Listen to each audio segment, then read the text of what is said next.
200 साल से ज़्यादा अरसे तक सफ़र करती माउंट एवरेस्ट से 3 गुना बड़ी खलाई चट्टान, जिसको एक शैतानी चट्टान का नाम दिया गया है, ज़मीन के करीब आने को तैयार है। ये पत्थर कब ज़मीन पर आएगा और इससे हमारी दुनिया को क्या नुकसानात लाहक हैं, तफसीलात जानते हैं सैयदा ज़ीनत की रिपोर्ट में। आगे जहां और भी हैं, अभी इश्क के इम्तिहान और भी हैं। साल 1812 से सफ़र करती शैतानी चट्टान की ज़मीन से मोहब्बत कहें या हमारी दुनिया को देखने की ख्वाहिश, जभी तो ये चट्टान ज़मीन के करीब आने को तैयार है और रफ्तार 40,000 मील फी घंटा है। तो जनाब, माउंट एवरेस्ट से 3 गुना बड़ी खलाई चट्टान, जिसको शैतानी चट्टान का नाम दिया गया है क्योंकि इस खलाई चट्टान पर 2 सींग भी मौजूद हैं।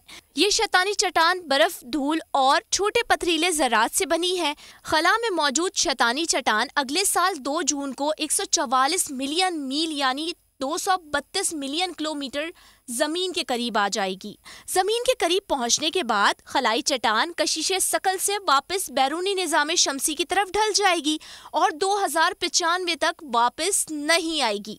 लेकिन साइंसदानों का मानना है कि इस चट्टान से दुनिया को तो कोई खतरा नहीं, लेकिन खदशात जरूर हैं कि अगर कशिशे सकल से ये चट्टान वापस ना गई तो क्या होगा।